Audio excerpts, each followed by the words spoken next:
Warning: the content of the video that you are about to watch pertains to the harvest of fur-bearing wildlife through the practice of ethical, sound wildlife management of modern-day trapping.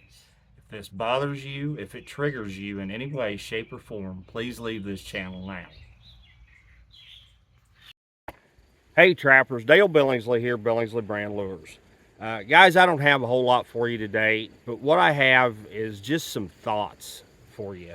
Um, and the biggest thing I want to get across, or try to get across to you, I, I honestly don't believe that trappers today put in enough sets per location. Okay, I think we're hindering ourselves, and I hear this quite often. You know, guys will say, "Well, pair of sets and go, or maybe 3 sets and go." And okay, so back in the day, and I'm talking back in the 20s and 30s, back in the old government manual, the the the idea was to put in somewhere between 18 to 24 sets per location. Now, when they're talking location, they're not talking. You gotta have to understand that there's macro location, which is everything you see in front of you, and then micro location. Micro location being the exact spot. So let's say we're on a outside fence corner coming around. They're not talking 18 to 24 sets at that spot. Okay, they're talking like 4. Then we'll move on down the way a little ways down to, let's say, a creek crossing where tractors and trucks have been crossing. Okay, so there would be another 4, a group of 4, but we're still in the same field. Okay, so follow me there. So now we've got 8 sets in this field. Now we move up to the top of the ridge, and there's a big old lone oak tree standing out on top of this ridge. So there would be another 4. All right, so now we're at 12 sets here at this location.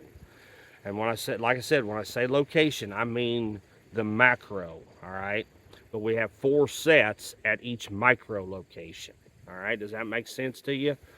Then we move on around, and let's say we're down a 2-track road that leads off to some heavy brush, and we've got another 4 sets down that road.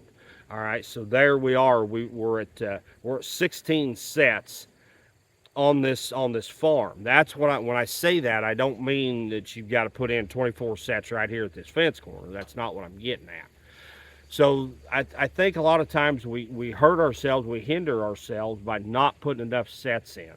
Okay, and another thing I think where we kind of hinder ourselves a little bit, we want to skimp and we want to scrape and we want to save because that lure is expensive. Guys, I'm here to tell you that bait and lure is the cheapest thing in the grand scheme of it all. But if you figure in the cost of your truck, your traps, your time to go out here to do this, that bait and lure is the cheapest thing you've got between you and that animal. Now, I'm not saying that you got to put a ½ ounce down a dirt hole. That's not what I'm saying. But if you'll load up a Q-tip or put a pretty good dab of it on a cotton ball, something of that sort. But don't this little minute bit that because you're trying to save $1 here. This is not the place to try to save $1. Okay, I'm not, and I know I'm sounding like a lure salesman, and that's not what I'm trying to do. What I'm trying to do is get across to you that bait and lure is cheap in the grand scheme of it all, and that's the only thing. That is the only thing that stands between you and that animal. All right, he's got to be able to smell it. If he can't smell it, he can't find it. If he can't find it, you cannot catch him. It's that simple. So find other ways and other places where you can save that $1, and don't go so cheap and on your baits and lures. Buy good quality proven baits, good quality proven lures, and you don't go sparingly with them. But you don't, like I said, you don't have to put a ½ ounce down there. That's not what I'm getting at.